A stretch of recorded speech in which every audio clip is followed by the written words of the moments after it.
For now, history is untouchable for the present-day human.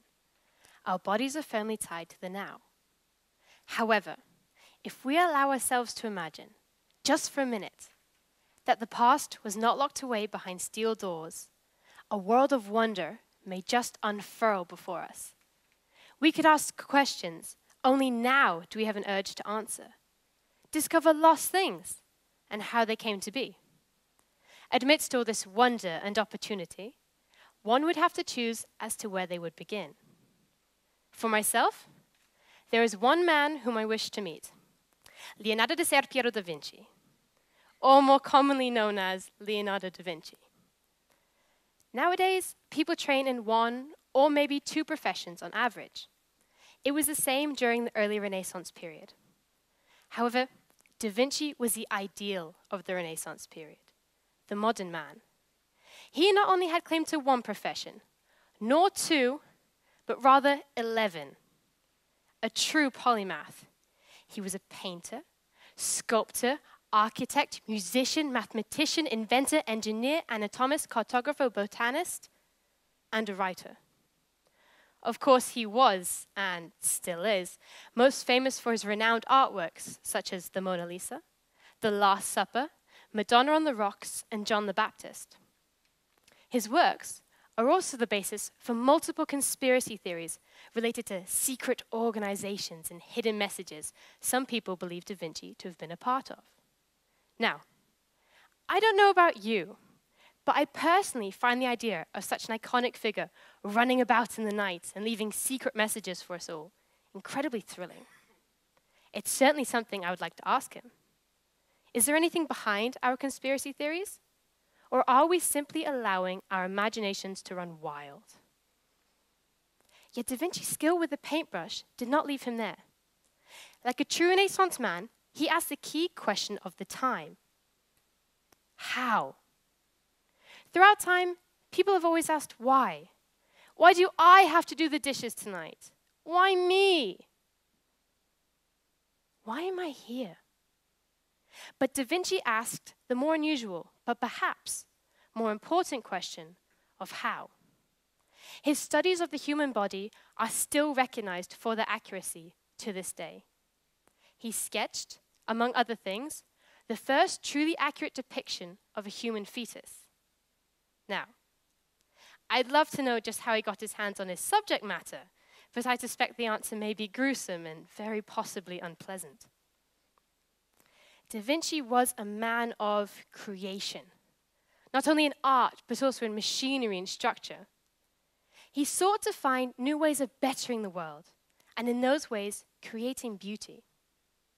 Da Vinci is credited with the invention of, among other things, the hydraulic pump, the parachute, and the helicopter.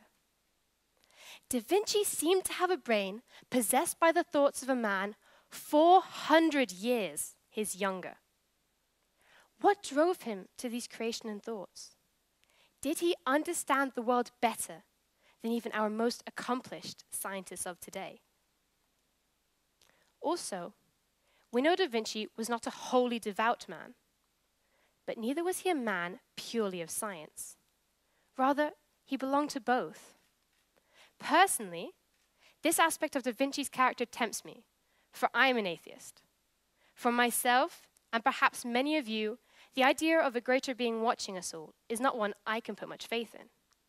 However, Da Vinci, a man who understood the world better than most in this room, found he could never stray from his God. In fact, science seemed to only further his beliefs. In truth, it is this I would want to spend most of my time discussing with him. I love a good debate, and would want to see his reasonings behind having such a strong faith, despite what science had shown him. Perhaps if I could understand him, I could understand a side of faith that would make sense and appeal to me. Either way, Da Vinci was a man of the future from our past. I'd love to meet him, purely to try and understand how he gave birth to ideas we still believe to be ones of modern-day man. Yet, maybe the question in itself is wrong. If we had a device that allowed passage through time, should we not allow the man from the past to see the future in which his dreaming has become a daily reality? Perhaps. Perhaps not. Yet the question stands. Thank you.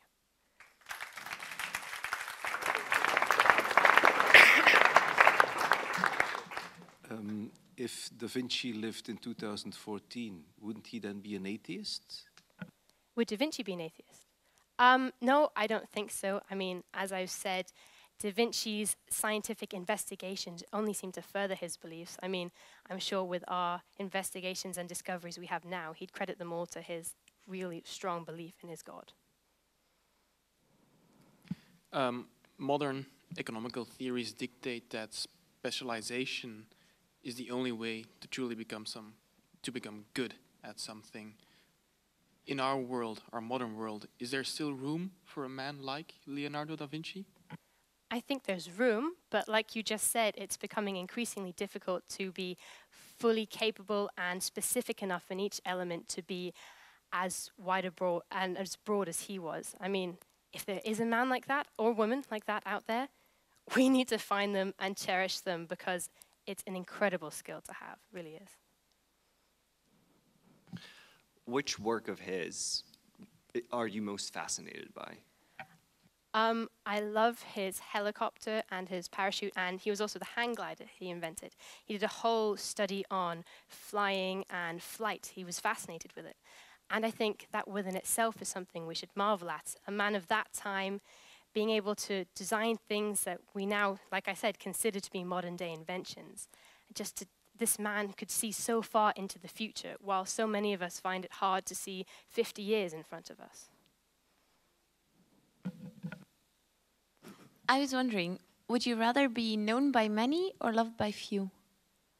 I guess that depends on what I did with my life. I mean, one of the things I want in my life is to be surrounded by people I love. I don't want to grow up and, like some people said, to just live with a cat for the rest of my life. That's not something I want. But it is something that I think, in essence, is something to do with humanity, is the idea of being remembered by everybody, to live on after you've passed. But if I ever was, I'd hope it was for the right reasons, rather than some of our historical characters who we do remember for all the wrong, like Henry VIII and Adolf Hitler, as my former participants have mentioned. Is there a current day Da Vinci? A current day? No, I think, as we've mentioned, I think the broad width and span he has is purely almost impossible to capture nowadays. But I mean, you have people like Steve Jobs, who was an incredible inventor, an incredible mind in his specific category and area. So we do have incredible and fascinating minds now, but none with the broad width that we do treasure Da Vinci's mind for. In recent years, Leonardo da Vinci has become increasingly popular and known because of the conspiracy theories surrounding him and becoming more widespread. Is this a good way for people to come in touch with Da Vinci? Should we not look more at his realizations, at the scientific part of his personality?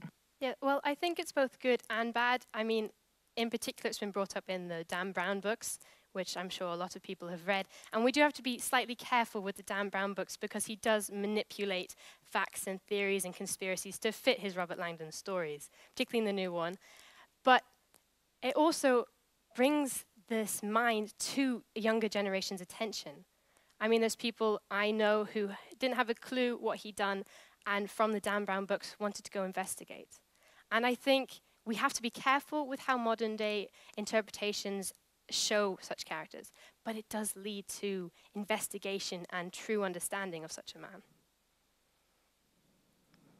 What would your first question be? My first question? Oh, that's incredibly difficult. I mean, would you go with the art or would you go with the invention? I guess myself, I'm more inclined towards his artistry, so I'd probably ask him, about his works with religious artwork and his relationship with, like, Michelangelo, because they were of different generations, but they did come across each other. I mean, those two minds in one room must have been absolutely amazing to witness. Thank you, Ms. Latham. Thank you.